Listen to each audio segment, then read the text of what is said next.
Hi friends, ಎಲ್ಲರಿಗೂ ನಮಸ್ಕಾರ. Welcome to my channel. ಇವತ್ತು ನಮ್ಮ ಅವ್ವ ಮಾಡೋ ಹಾಗೆ ಹೀರೆಕಾಯಿ ಎಣ್ಗಾಯಿನ ಹೆಂಗೆ ಮಾಡೋದು ಅಂತ ನೋಡ್ಕೊಂಬರೋಣ. ತುಂಬಾ ರುಚಿಯಾಗಿರುತ್ತೆ. ಹಳ್ಳಿಯಲ್ಲಿ ಮಾಡುವಂತಹ ಹೀರೆಕಾಯಿಗೆ ತುಂಬ ರುಚಿ ಇರುತ್ತೆ. ಜೋಳದ ರೊಟ್ಟಿ, ಅನ್ನ, ರೊಟ್ಟಿ, ಚಪಾತಿ ಎಲ್ಲದರಲ್ಲೂ ಸೂಪರಾಗಿರುತ್ತೆ. ಈ ಥರ ಗ್ರೇವಿ ಥರ ಮಾಡೋದ್ರಿಂದ ಯಾವುದೇ ಥರದ ಸಾಂಬಾರು ಕೂಡ ಬೇಕಾಗೋದಿಲ್ಲ. ಇವಾಗ ಅವ್ವ ಮಾಡಿರೋ ಹಾಗೆ ಹೀರೆಕಾಯಿ ಎಣ್ಗಾಯಿ ಮಾಡಲು ನಾನು 2 ಹೀರೆಕಾಯಿನ ಎಳೆದಾಗಿರೋದು ತೊಗೊಂಡಿದ್ದೀನಿ. ನಂತರ ಬೇಕಾಗುವಂಥ ಸಾಮಗ್ರಿಗಳನ್ನ ನೋಡ್ಕೊಂಬರೋಣ.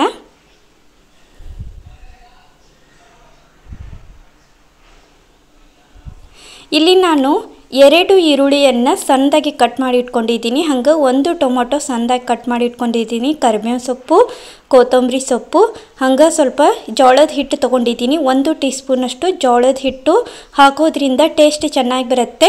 ಹಾಗೆ 1 ಟೇಬಲ್ ಸ್ಪೂನಷ್ಟು ಗುರಳ್ ಚಟ್ನಿ ಪುಡಿ ತೊಗೊಂಡಿದ್ದೀನಿ. ಸ್ವಲ್ಪ ಬೆಲ್ಲ, ಸ್ವಲ್ಪ ಹುಣಸೆ ಹಣ್ಣಿನ ರಸ, ನಂತರ ಸ್ವಲ್ಪ ಉಪ್ಪು ತೊಗೊಂಡಿದ್ದೀನಿ. ಎಲ್ಲವೂ 1 ಟೇಬಲ್ ಸ್ಪೂನಷ್ಟು ತೊಗೊಂಡಿದ್ದೀನಿ. 1 ಟೀ ಸ್ಪೂನಷ್ಟು ಗರಂ ಮಸಾಲ, 1 ಟೀ ಸ್ಪೂನಷ್ಟು ಅರಿಶಿನ ಪುಡಿ, ಹಂಗೆ ಸ್ವಲ್ಪ ಶೇಂಗಾ ಕಾಳನ್ನ ತೊಗೊಂಡಿದ್ದೀನಿ. ನೋಡಿ, ಇವಾಗ ತೋರಿಸ್ತಾ ಇರೋದು ಶೇಂಗಾ ಕಾಳು ಪುಡಿ ಮಾಡಿ ಹಾಕೋದ್ರಿಂದ ಟೇಸ್ಟ್ ಸೂಪರ್ ಆಗಿರುತ್ತೆ. ಹಂಗೆ ಅಚ್ಚ ಖಾರದ ಪುಡಿ ಎಷ್ಟು ತೊಗೊಂಡಿದ್ದೀನಿ, ಅದು 3 ಟೇಬಲ್ ಸ್ಪೂನಷ್ಟು ನಾನು ತೊಗೊಂಡಿದ್ದೀನಿ. ಹಂಗೆ ಶೇಂಗಾ ಕಾಳು ಕೂಡ 3 ಟೇಬಲ್ ಸ್ಪೂನು ಹಾಕೋದಕ್ಕೆ ತೊಗೊಂಡಿದ್ದೀನಿ. ನಂತರ ಇವಾಗ ಇದನ್ನು ಜಜ್ಜಿ, ಸ್ವಲ್ಪ ಜಾಸ್ತಿ ಸಣ್ಣಗೆ ಏನಿಲ್ಲ, ಸ್ವಲ್ಪ ಮೀಡಿಯಮ್ದಲ್ಲಿ ಇದನ್ನು ಜಜ್ಜಿ ಪುಡಿ ಮಾಡಿ ಹಾಕ್ಕೊಂಡಿದ್ದೀನಿ. ಅಂದರೆ ಶೇಂಗಾ ಕಾಳು, ಕಡಲೆ ಬೀಜ ಅಂತ ಕರಿತೀವಿ ನೋಡಿ. ಈ ಥರ ಪುಡಿ ಮಾಡಿ ಹಾಕೋದ್ರಿಂದಂತೂ ಸೂಪರಾಗಿರುತ್ತೆ ಟೇಸ್ಟು. ಅಂದರೆ ಹಳ್ಳಿ ಕಡೆ ಎಲ್ಲ ನಾವು ಹೀಗೆ ಮಾಡೋದು. ಯಾವುದೇ ಥರದ್ದು ತೆಂಗಿನಕಾಯಿನ ಹಾಕದೇನೆ ಈಸಿಯಾಗಿ ಈ ಥರ ಮಾಡೋದ್ರಿಂದ ರುಚಿಯಾಗಿರುತ್ತೆ. ನಂತರ ಹೀರೆಕಾಯಿನ ಮೇಲ್ಗಡೆ ಈ ಥರ ದಪ್ಪದಾಗಿರುತ್ತೆ ನೋಡಿ, ಲೈನು, ಅದನ್ನು ಈ ಥರ ತೆರೆದು ಇಟ್ಕೊಳ್ತಾ ಇದ್ದೀನಿ. ಇದನ್ನು ಸಪ್ರೇಟಾಗಿ ಈ ಥರ ತೆರಿತಾ ಇದ್ದೀನಿ ನೋಡಿ.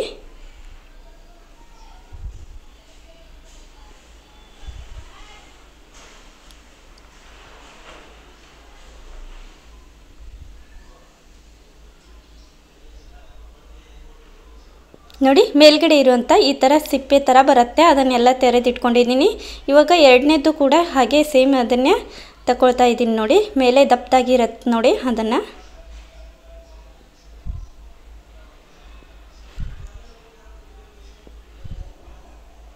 ಎಣ್ಗಾಯಿಗೆ ಸ್ವಲ್ಪ ತೆಳುವಾಗಿ ದಪ್ಪದಾಗಿರಬಾರ್ದು, ಎಳೆದಾಗಿದ್ರೇ ಚೆನ್ನಾಗಿರುತ್ತೆ ಎಣ್ಗಾಯಿ ಮಾಡೋದಕ್ಕೆ. ನಂತರ ಮೇಲ್ಗಡೆ ಇರುವಂಥ ಸಿಪ್ಪೆನ ತೆಗೆದುಬಿಟ್ಟು ಇವಾಗ ತೊಳೆದು ಇದನ್ನು ಕಟ್ ಮಾಡಿ ಇಟ್ಕೊಳ್ತಾ ಇದ್ದೀನಿ ನೋಡಿ. ಇವಾಗ ಇದನ್ನು ತೊಳೆದಿಟ್ಕೊಂಡಿದ್ದೀನಿ. ಇದನ್ನು ಸ್ವಲ್ಪ ಸಣ್ಣದಾಗಿ ಕಟ್ ಮಾಡ್ತಾ ಇದ್ದೀನಿ. ಸೈಡಲ್ಲಿ ಮುಂದ್ಗಡೆ ಮತ್ತು ಹಿಂದ್ಗಡೆ ಸ್ವಲ್ಪ ಕಟ್ ಮಾಡಿಕೊಂಡು ಇವಾಗ ಮೀಡಿಯಮ್ದಲ್ಲಿ ಸ್ವಲ್ಪ ಈ ಥರ ಮೇಲ್ಗಡೆಯದ್ದು ಸ್ವಲ್ಪ ತೊಗೊಂಡ್ಬಿಟ್ಟು ಇದನ್ನು ಸ್ವಲ್ಪ ತಿಂದು ನೋಡಬೇಕು. ಯಾಕಂತಂದರೆ ಒಂದೊಂದು ಹೀರೆಕಾಯಿ ಸ್ವಲ್ಪ ಈಸ ಇರುತ್ತೆ, ಹಾಗಾಗಿ ಈಸ ಇದೆಯೋ ಇಲ್ಲವೋ ಅಂಥೇಳಿ ಚೆಕ್ ಮಾಡ್ಕೋದಕ್ಕೆ ಸ್ವಲ್ಪ ತೊಗೊಂಡ್ಬಿಟ್ಟು ಸ್ವಲ್ಪ ತಿಂದು ನೋಡಿದರೆ ಗೊತ್ತಾಗತ್ತೆ. ಇದ್ದರೆ ಅದನ್ನು ತೆಗಿಬೇಕಾಗತ್ತೆ, ಇಲ್ಲ ಅಂದರೆ ಈ ಥರ ಕಟ್ ಮಾಡಿಕೊಂಡು ಪಲ್ಯಕ್ಕೆ ಹಾಕಲಿಕ್ಕೆ ಚೆನ್ನಾಗಿರುತ್ತೆ. ನಂತರ ಸೇಮ್ ಈ ಥರ ಕಟ್ ಮಾಡ್ಕೊಂಡಾದಮೇಲೆ ನಡಕ ನಾನು 2 ಭಾಗ ಈ ಥರ ಕಟ್ ಮಾಡಿ ಇಟ್ಕೊಂಡಿದ್ದೀನಿ ನೋಡಿ. ಉಳಿದಿರೋದು ಕೂಡ ಸೇಮ್ ಹಾಗೆ ಕಟ್ ಮಾಡಿ ಇಟ್ಕೋತಾ ಇದ್ದೀನಿ. ಇದನ್ನು ಕೂಡ ನಾವು ನೆಕ್ಸ್ಟ್ ಮತ್ತೊಂದು ತೊಗೊಂಡ್ಬಿಟ್ಟು ಅದನ್ನು ಚೆಕ್ ಮಾಡಿಕೊಂಡು ಮತ್ತೆ ಇವಾಗ ಕಟ್ ಮಾಡ್ತಾ ಇದ್ದೀನಿ. ಒಂದೊಂದು ಇಸ ಇರುತ್ತೆ, ಇಲ್ಲ ಅಂದರೆ ಪಲ್ಯ ಹಾಳಾಗಿಬಿಡುತ್ತೆ, ಅದಕ್ಕೋಸ್ಕರ. ಇವಾಗ ಇಲ್ಲಿ ಗ್ಯಾಸ್ ಹಚ್ಕೊಂಡು ಕಡಾಯಿನ ಇಟ್ಕೊಂಡೆ. ಅದಕ್ಕೆ ನಾನು 1.5 ಚಮಚದಷ್ಟು ಎಣ್ಣೆ ಹಾಕೊಳ್ತಾ ಇದ್ದೀನಿ. ಸ್ವಲ್ಪ ಎಣ್ಣೆ ಜಾಸ್ತಿ ಇದ್ರೇ ಚೆನ್ನಾಗಿರುತ್ತೆ. ಸಾಸಿವೆ, ಜೀರಿಗೆ, ಸಣ್ಣದಾಗಿ ಕಟ್ ಮಾಡಿ ಇಟ್ಕೊಂಡಿರೋ ಈರುಳ್ಳಿ, ಟೊಮೊಟೊ, ಕರಿಬೇವು ಸೊಪ್ಪು, ಕೊತ್ತಂಬರಿ ಸೊಪ್ಪು ಇದಿಷ್ಟು ಹಾಕ್ಕೊಂಡು ಮೀಡಿಯಮ್ದಲ್ಲಿ ಸ್ವಲ್ಪ ಫ್ರೈ ಮಾಡ್ಕೊಳ್ತಾ ಇದ್ದೀನಿ.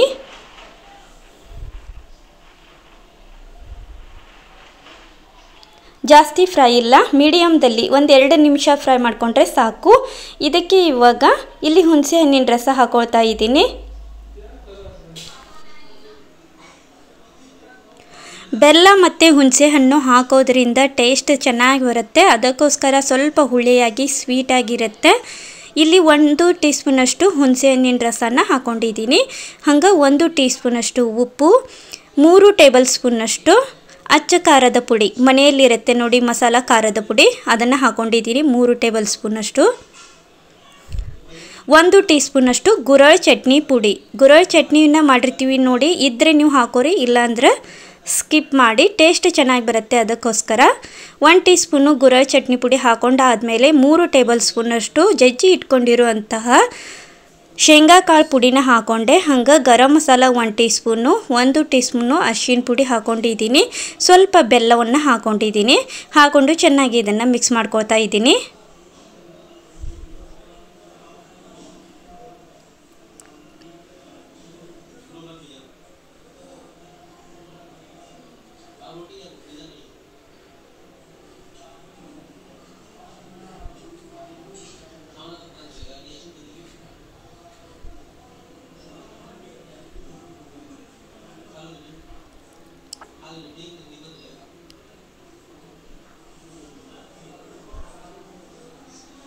ನೋಡಿ ಈ ಥರ ಚೆನ್ನಾಗಿ ಮಿಕ್ಸ್ ಮಾಡ್ಕೊಂಡಾದಮೇಲೆ ಇದಕ್ಕೆ ನಾನು ಜೋಳದ ಹಿಟ್ಟನ್ನು 1 ಟೇಬಲ್ ಸ್ಪೂನಷ್ಟು ಹಾಕೊಳ್ತಾ ಇದ್ದೀನಿ. ಜೋಳದ ಹಿಟ್ಟು ಜಾಸ್ತಿ ಹಾಕೋಬಾರ್ದು, 1 ಟೀ ಸ್ಪೂನ್ ಇದ್ದರೆ ಸಾಕು. ಇಲ್ಲ ಅಂದರೆ ನಾವು ಸ್ವಲ್ಪ ಎಣ್ಗಾಯಿ ಮಾಡಬೇಕಾದ್ರೆ ಹಿಟ್ಟಿಟ್ಟು ಇದಾಗಿಬಿಡುತ್ತೆ.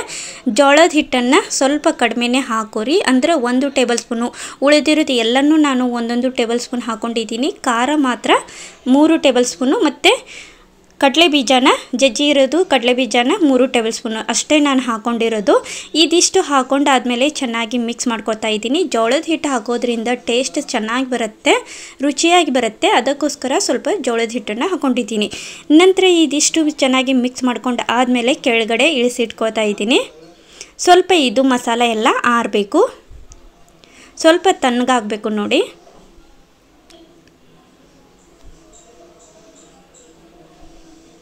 ಈ ಮಸಾಲಾನ ನಾವು ಹೀರೆಕಾಯಿ ಎಣ್ಗಾಯಿ ಅಥವಾ ಬದನೆಕಾಯಿ ಎಣ್ಗಾಯಿಗೆ ಯಾವುದೇ ಥರದ್ದು ಡೊಣ್ ಮೆಣಸಿನ್ಕಾಯಿ ಆಗಿರ್ಬೋದು, ಎಣ್ಗಾಯಿ ಮಾಡಬೇಕಾದ್ರೆ ಈ ಮಸಾಲಾನ ಹಾಕಿ ನೋಡಿ, ತುಂಬಾ ರುಚಿಯಾಗಿ ಬರುತ್ತೆ.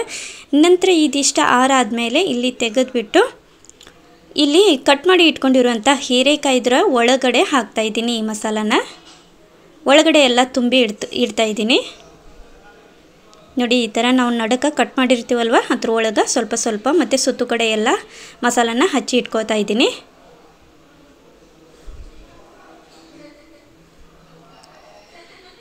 ನೋಡಿ ಪೂರ್ತಿಯಾಗಿ ಈ ಥರ ತುಂಬಿ ಇಟ್ಕೊಂಡ್ರೆ ತುಂಬ ಚೆನ್ನಾಗಿರುತ್ತೆ. ನಂತರ ಉಳಿದಿರೋದು ಕೂಡ ಎಲ್ಲ ಹಚ್ಚಿಟ್ಕೊಂಡಾದಮೇಲೆ ಇದಿಷ್ಟು ಮಸಾಲ ಉಳಿದೈತೆ ನೋಡ್ರಿ. ಇದಿಷ್ಟು ಹೀರೆಕಾಯಿಗೆ ಮಸಾಲ ಹಚ್ಕೊಂಡಿದ್ದ ಆದಮೇಲೆ ಇಲ್ಲಿ ಬಾಣಲೆ ಒಳಗೆ ನಾನು ಮಸಾಲ ಉಳಿದಿರ್ತಲ್ವ ಅದನ್ನು ಗ್ಯಾಸ್ ಮ್ಯಾಗ ಇಟ್ಕೊಂಡಿದ್ದೀನಿ, ಸಣ್ಣ ಉರಿ ಇಟ್ಕೊಂಡು. ನಂತರ ಇವಾಗ ಇಲ್ಲಿ ಮಸಾಲ ಹಚ್ಚಿ ಇಟ್ಕೊಂಡಿರುವಂಥ ಹೀರೆಕಾಯಿ ಕೂಡ ಅದ್ರ ಒಳಗೆ ಹಾಕ್ಕೊಂಡು ಸ್ವಲ್ಪ ನೀರು ಹಾಕೋರಿ. ನೀರು ಹಾಕ್ಕೊಂಡು ಇದನ್ನು ಸಣ್ಣ ಉರಿ ಇಟ್ಕೊಂಡು ಕುದಿಯೋದಕ್ಕಿಡಿ.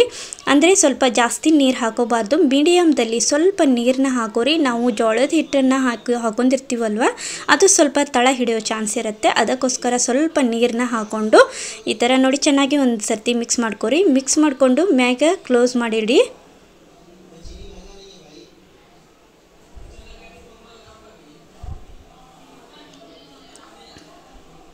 ಒಂದು 2 ನಿಮಿಷ ನಾವು ಹಾಗೆ ಇದನ್ನು ಜಾಸ್ತಿ ನೀರು ಹಾಕದೇನೆ ಸ್ವಲ್ಪ ಎಣ್ಣೆಯಲ್ಲಿ ಇದನ್ನು ಫ್ರೈ ಮಾಡೋದಕ್ಕಿಟ್ರೆ ತುಂಬ ರುಚಿಯಾಗಿ ಬರುತ್ತೆ ನೋಡಿ. ಈ ಥರ ಮಿಕ್ಸ್ ಮಾಡ್ಕೊಂಡಾದಮೇಲೆ ಇವಾಗ ಕ್ಲೋಸ್ ಮಾಡಿ ಇಡ್ತಾ ಇದ್ದೀನಿ. ಒಂದು 5 ನಿಮಿಷ ಆದಮೇಲೆ ನೋಡಿ ಈ ಥರ ಎಣ್ಣೆ ಬಿಟ್ಕೊಂಡು ಚೆನ್ನಾಗಿ ಇದು ಕುದಿ ಬರ್ತಾ ಇರುತ್ತೆ ಸಣ್ಣದಾಗಿ. ಇದನ್ನು ಮತ್ತೊಂದು ಸರ್ತಿ ಇವಾಗ ಮಿಕ್ಸ್ ಮಾಡ್ಕೊಕತ್ತಿದ್ದೀನಿ ರೀ. ಮಿಕ್ಸ್ ಮಾಡ್ಕೊಂಡು ಆದ್ಮ್ಯಾಗ ಸ್ವಲ್ಪ ನೀರು ಹಾಕ್ಕೊಂಡು ಮತ್ತೆ ಇದನ್ನು ಕುದಿಸ್ಕೋಬೇಕಾಗತ್ತೆ.